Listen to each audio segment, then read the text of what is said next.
Lab 1 was an experiment involving Newton's second law and how we can use this law to analyze the motion of an object that is moving on a flat surface at constant speed without changing direction.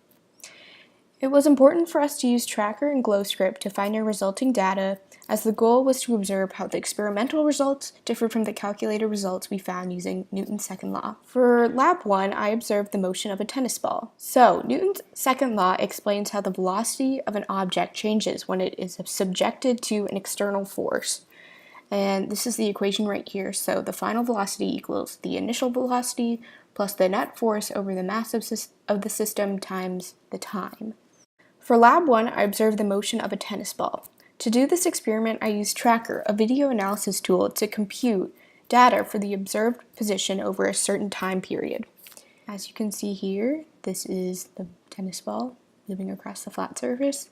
So first in Tracker, I set the start frame and the end frame for the ball moving at constant speed.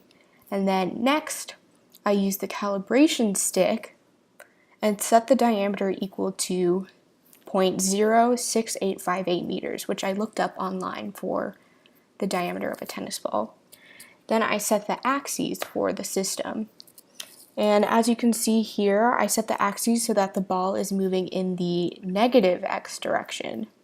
So if I were to change the axes instead so that the ball would be moving in the positive x direction, my results for the x positions over here would actually change to be positive, and then in the end the graph would actually have a positive slope.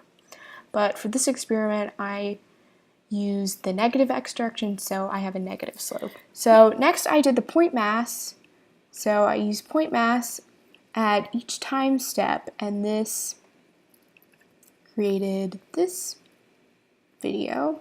And so then I was able to get the location at each time, and then I got this graph. So as we can see here, as the time increases, the distance also decreases as it moves further away from the origin.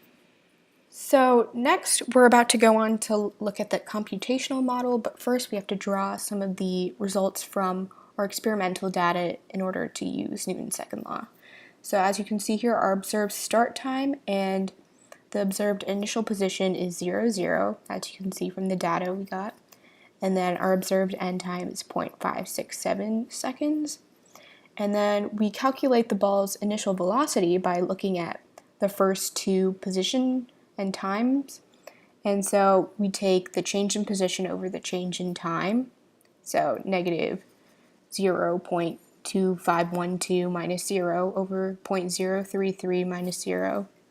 And then we get negative 0.76200 meters per second, which we'll use in the computational model. So next we're going to look at the code used to calculate the results for the computational model using GlowScript.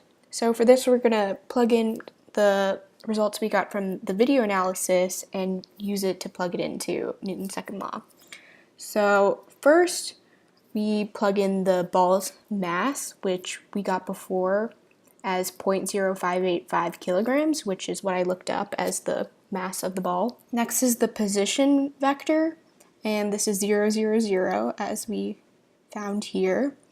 And next is the velocity vector, which we found to be negative 0.76200 meters per second.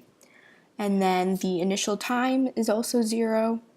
So the time step basically is how many steps you have between the initial time and the observed end time.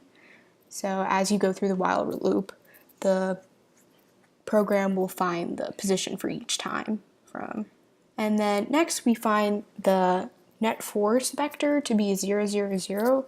And we know this because, so in order for the final velocity to equal the initial velocity and therefore have constant velocity, this part right here of Newton's second law has to equal 0. And since we know the mass of the system and the time, therefore the net force has to equal 0.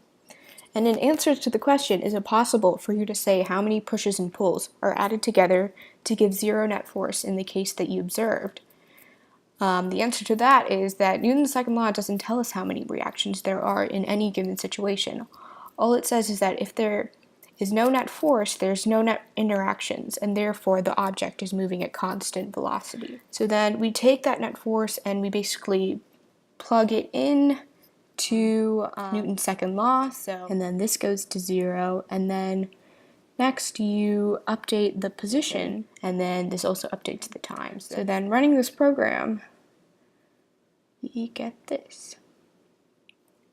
So as you can see, this also, as it's increasing in time, it decreases in position. But when we take a closer look and plot them on the same graph, we can see that the experimental data kind of varies and differs from the model data. It's not as constant of a slope. And one theory that I have as to why that is because as the ball moves to the right, you can kind of see that the point mass moves down.